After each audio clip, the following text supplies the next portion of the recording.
Gospel Talent. Gospel Talent ni ikiganiro Kiba yagira ku bikorwa by'abaririmbyi n'iterambere ry'abaririmbyi baririmba indirimbo zo guhimbaza no gutazira Imana.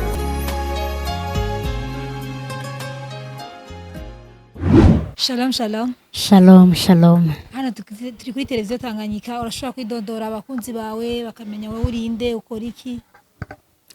Murakoze cyane, ndaramukije abakunzi ba Tanganyika, ndaramukije n'abakunzi banje. Nko musavye kwidondora nitwa Fabiola Nshimirimana, ayo niyo mazina abavyeyi banje banyise, ariko benshi ku mbuga banzi ku izina rya Fafa Praise. Fafa Praise rero akora iki? Umuririmvyi w'indirimbo Mpimbaza. Fafa Praise numwanditsi kandi numesha makuru. Murakoze, nibaza ko mwidondora ukwiye. Fafa Praise, umwidondora urakwiye cyane gose. Uyu ni Fafa aje kutuyagira ku vyerekeye urugendo rwe rwo kuririmba ko vyatanguye n'ahabigejeje ubu. Fafa Praise, misi yose nangure gukorana ikiganiro n'umuntu aririmba, avuye ko nkora ikintu cyose amanza kuririmba kwanza, akaririmbira abadukurikiranye n'abakunzi biwe. Ducishirize ko imwe mu ndirimbo zawe agace gato. Murakoze cyane, reka ndabaririmbira indirimbo imwe mu ndirimbo zanje. Nibutse n'abakunzi bino televiziyo mfise indirimbo zine ku rubuga rwanje rwa YouTube.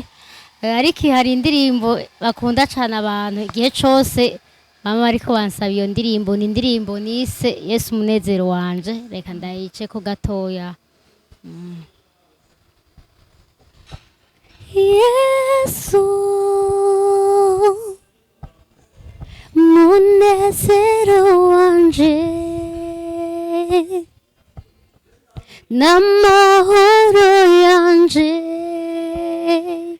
gakiza kanje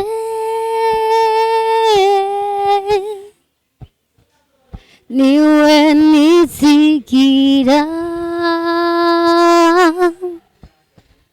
muri wewe hari more. Wow, indirimbo iryoshe cyane gose kandi nawe ko dukurikirana bariko bararyoherwa ku ndirimbo Mpimbaza. None Fafa, watanguye kuririmba ryari ko numuzi kuririmba cyane?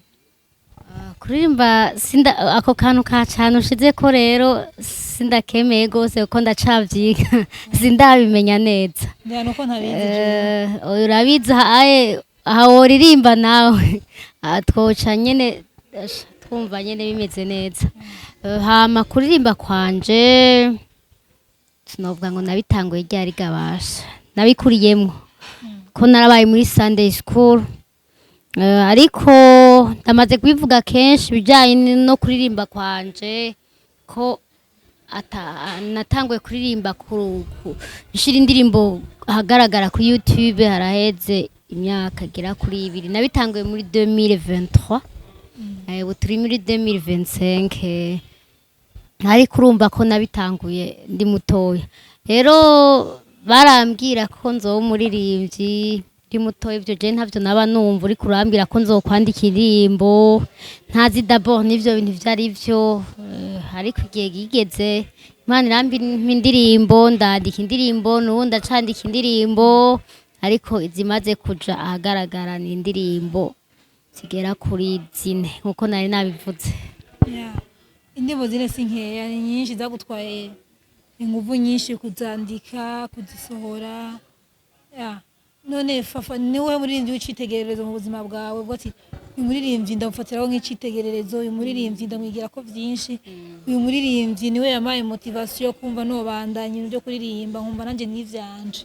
Uyu muririmbyi ninde?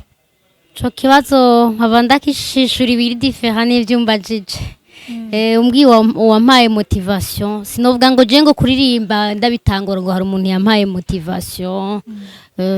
Ariko ibintu vyaje ko nyene vyaje nyene numva ndabikunda, nkumva ndabikunda. Ariko bw'intango ntaramenya ko ari umuhamagaro wanje, nari ndabirimo kuryo uburi muri kohare uragenda urasohoka, hari ibintu batubwira ngo bita amatravail. Ivyo bintu nabimbwiye je narumva no gutwenga, namuvyo nturi kurabimbwira ahubwo uri kurambwira ibintu binsiga bitanabaho sinanabikunda sinari na interesse n'ivyo bintu ariko maze kumenya ko ari ingabire yanje natanguye kuza ndahura n'abandi dufashanya muri ivyo vy'amatravail nyene rero maze gutangura kwandika indirimbo naho maze hageze kuja muri studio nobwira ngo ukuntu vyagenze kuja muri studio kwi wanje hari umugenzi wanje yitwa Cindy rero novuga yampaye motivation kugira nje muri studio coge yasavye ko twokora indirimbo iraho rero ngenda muri studio ngiye kumufasha iyo ndirimbo shitse muri studio nari ngaha mu Burundi we yarampaye inuzeye bruyo y'indirimbo ari Etats-Unis yarampaye bruyo y'iyo ndirimbo ati genda muri studio ndagenda muri studio nshitseyo vya bindi ubuzi ko atavyuzi nyene nawo butiyemera producteur twakoranye arambwira ati niryamira uje muri studio yego numva aratanga arambwira ati nukuri ubisijugiye vya bindi je numva jewe ko ntashoboye arambwira ati nukuri ubandanye ahubwo urazi kuririmba numva kwa kundi nyene nikengera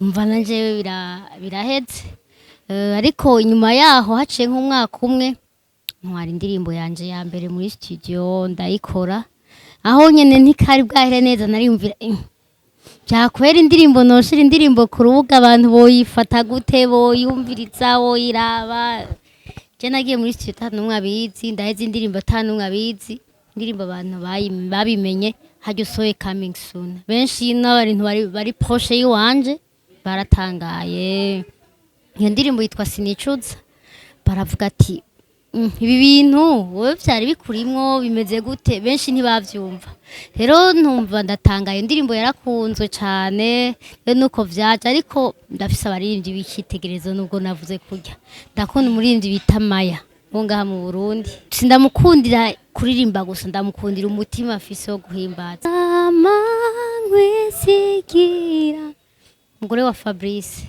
ni benshi cyane hari abaririmbyi batarabo ngaha mu Burundi ni benshi sinovuga ngo ndabamare ni benshi ariko hari igihe nyene bivanye n'ikintu ukeneye ugati jewe ngire travail umuririmbyi kanaka okay urakoze cyane gose hama watubwiye indirimbo yawe ya mbere atangura gusohora atanga kuririmba uraja muri studio urashira amanga ariko niwatubwiye niwe dushishirije ko dushishirizeho tuyumve natwe tumve indirimbo gikorwa cawe ca mbere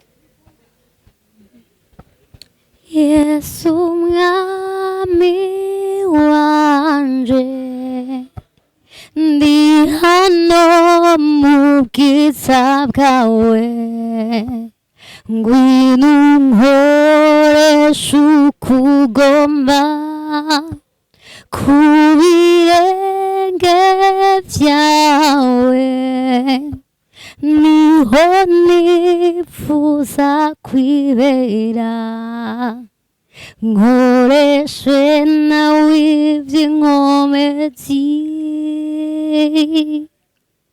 we buruhukiro kumutima wanje wabereye vyose nkeneye mu buzima sindicuza na rimwe kuba ndakumenya wow ibaze nk'usi ukubwira ko uririmba neza je nabikubwiye wavyanse kuvyemera ariko nubitse ko no muri studio babikubwiye basi biriko biraza ngano nasinzira wanda nje uririmba basanga n'ikiganiro nabihevye byo ikiganiro nkabivamo ngatanga gusinzira je nkisinzira aho ngahaye komiko oya reka go neza kandi teruje imbere cyane gose ndabishimira Imana ariko okay urone kurufite imbuga ukoresha ntuka wobabwira abafana bawe cyangwa abakunzi ba televiziyo Tanganyika batasanzwe bazi urubuga ukoresha aho ibintu byabo bisanga mvuye indirimbo yanje yitwa kunuku nuko ari izina amazina yazo komisa niweze kubarusha kwandika imbuga nkoresha cyane ni YouTube, Facebook, ariko Facebook nta ndirimbo ndayishirako. Facebook ndayandika ku ibintu amakuru canke amakuru y'abandi baririmbyi nyene, canke bishitse ari nka information nshaka gutanga ndayicisha ku mbuga zanje za Facebook, Instagram nayo ndayikoresha, TikTok si cyane, ariko izo mbuga zose zirahari. Hose ni Fafa Praise, YouTube yanje ni Fafa Praise, Instagram yanje ni Fafa Praise, izo mbuga zose mvuze. Rero indirimbo zikeneye cyane dusanga kuri YouTube, ni ariyo wita Yesu umunezero wanje yogira gatatu. Ya mbere ni sinicuza Yesu umunezero wanje bimurekurire. Yindi ndirimbo mperukirako ni indirimbo iri mu rurimi rw'Igiswahili bita Sema na Mimi. Udushishiriza kuri Sema na Mimi twumvirize kugira ngo abakenya abatanzania ko dukurikirana ngaha hanye baze kumva ico washatse kuririmba. Ego ndazi kandi barahari. Ndafise umugenzi wanje ari Kenya yambwiye ati hari umugenzi wanje dukorana ku kazi ndakunda kuyumviriza, ati rero musi umwe yambwiye ati iyo ndirimbo ndayikunze, ati ubu yarayitereshaje ngo ayifise mu mashini, reka ari n'abandi bo bayikunda, reka ndayicishe ko gato. Sema nami, sema nami Bwana, sema nami, niko tayari kusikia. Ukisema neno moja, moyo wangu natulia. Ukisema neno moja, moyo wangu unapona. Wow, none ibintu bisobanuye iki? Era natazi Igiswahili. Mumvise sema nami Bwana. Bisobanuye iki ashobore kugira ngo bashobore gutahura Fafa Praise yaririmbye iki? Sema na Mimi ni indirimbo novuga ngo irimo isengesho, indirimbo yo gusenga. Uri kurabwira Imana ngo vugana nanje. Sema na Mimi nivugana nanje, nditeguye kumva. Nico indirimbo ishaka kuvuga. Rero ukisema neno moja, Imana ivuze ijambo rimwe gusa, umutima uraruhuka kandi umutima urakira. Majambo avunaguye nico iyo ndirimbo ishatse kuvuga. Amen, amen. Muri ukura kuri televiziyo Tanganyika, ja ku rubuga rwa Fafa Praise, tereshaje iyo ndirimbo ushaka gusenga, usengere muri iyo ndirimbo, ndizira neza kuzofasha. Fafa Praise, wewe mu myaka 5 wibonaye? Myaka 5 iri imbere. Jesse noshobora kuvuga ngo nibonaha, ariko Imana irazi aho yateguye ishaka kunshikana, ariko jewe ndakora ibyo ntegezwa gukora kugira ngo shike ku ndoto yanje. Kwaho nibona ni kuri cyane, ndashaka sije nibona d'abord, ndashaka kubona ubutumwa bushikira abantu benshi bashoboka, nuko ubutumwa dutanga subwacu n'ubutumwa bw'Imana bwa Kristo Yesu. Rero nkunze kukivuga cyane, réseaux sociaux ni ikintu umunsi kigezweho kugira ngo ubutumwa bushikire benshi. Kera urabizi atari televiziyo, naho zari televiziyo ziharuye, rero nta occasion menshi yarari yuko abantu baronka ubutumwa. Ariko uyu munsi zimbuga zose narimvuze zirahari, hari n'izindi sinazivuze zose urabizi, hari imbuga nyinshi. Rero ndashaka kubona ubutumwa bugera kure, abari kwisi yose bumve ubutumwa biciye mu ndirimbo zanje. Ku muziki ni ikintu novuga ngo gitanga message mu buryo buryoheye amatwi, kandi mu buryo umuntu wese ashobora kumva biryoheye amatwi yiwe. Urakoze. Fafa Praise, twumvise aho ushaka kwibona, ushaka kubona ubutumwa bwageze kure, ibintu nk'ivyo, ariko turashaka kumenya n'izihe ntambamye uhura nazo buri runo rugendo rw'umuziki, urugendo rwo kuririmba, n'izihe ntambamye uhura nazo? Ntambamye zozo ni nyinshi. Za mbere nazikubwiye mu gutangura intambamye ya mbere basi yabaye kumva ko utifitiye icizere, ariko iyo umunsi nta igihariyo yaravuyeho. Ariko intambamye umuntu abahura nazo cyane urabona hari ibintu udashobora gukora mu gihe utarabona uburyo bukwiye, nk'ubu hari abantu batazi ko bon uburyo umuziki utwara ukuntu bungana, kandi urabona hano ko tutaragera ku rwego rw'uko naho bon n'abari imbere yacu hari abantu bataragera aho umuziki wobera moye yo gutuma bakora ibindi bikorwa. Rero nk'abantu baba bakumenyereye ku rubuga uja wumva hari abakwandikira mbega indirimbo yindi nijya nk'uba maze nk'indirimbo mperukira kwije 5 mois. Rero abantu bona ariko arakubwira mbega karirimbo kandi nijyari indirimbo yindi nijyari. Rero bon uravuga ati rindira. Rero intambamye ya mbere kugira umuntu ashobore gukora ibintu byiza n'uburyo, kandi bon hariyo nama yo kubikora ugakoresha uburyo buke mugabo ntiri efficace. Umunsi umuziki kugira ngo ukora ibintu byiza abantu bashoboye gukurikirana ko n'ubutumwa bwa Kristo butegezwa kuba ari ubutumwa, ko technology aho igeze uyu munsi birasaba gukora ibintu byiza, ko ntidukompeta bon ntisi competition ariko bavuga ngo mvuga ngo gukompeta, ariko kugira abantu bavyakire bisaba gukora ibintu byiza ku munsi ababikora ni benshi. Rero n'ubutumwa butegezwa kuba bufise isuku, ariko kugira ube bufise isuku bari video nziza, audio nziza ikozwe mu buhinga bitwara uburyo bwinshi. Rero intambamye ahanini ya n'uburyo, kandi ma challenge sinokurirwa ndayavuga ko challenge zose mu gihe ufise objectif urashobora kumenya ingena uzicamo, kandi nta muntu ashika kuri objectif yiwe adahuye na challenge. Rero izo challenge sinokurirwa ndazivuga ko ahanini jewe challenge nini ya mba mbona imbere yiwanje n'uburyo ukwiye kugira nshobore gukora umuziki. Fafa Praise ndizera neza gukurikirana abandi baririmbyi nkuko wabivuze, kukurikirana abaririmbyi batandukanye abari mu Burundi, abahanze igihugu cyacu cy'u Burundi.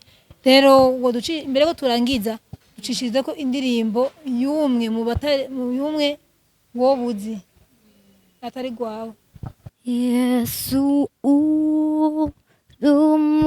umugabane wanje ni kumutima wanje uhoruvuga yuko imbabazi zawe zamari zisha uko bukeye ingenuru bizigirwa biratangaje, ni wewe ncururira umutima ugirira neza abakwiteze nawo zomaramara. Fafa reka ufata kanishimire televiziyo Tanganyika, wongere ushimire n'abakunzi bawe bagukurikiranye kuri no mwanya. Murakoze cyane, ndashimiye bakunzi ba Tanganyika, ndashimiye n'abakunzi banje, ndabasaba kubandanya bakurikirana indirimbo zanje, hama abantu bakomeza kumbaza ngo indirimbo nshasha bakomeze bitegure ntaho uzi umunsi n'isaha. Ego murakoze. Fafa reka tugushimire. Murakoze cyane. Mwakoze kuza kuri televiziyo Tanganyika. Nawe mwakoze kunyizera mukantumira. Murakoze. Reka fate karo kanya keza nshimire abakunzi ba televiziyo Tanganyika badahengeshanya gukurikirana ibiganiro byacu ko bukeye nuko bwije. Nibagiye gushimira ubufatanye bwa USD Media Technologies hamwe na Amalia Lux Hotel. Reka mugiraho buba mwubahwe. Shalom shalom.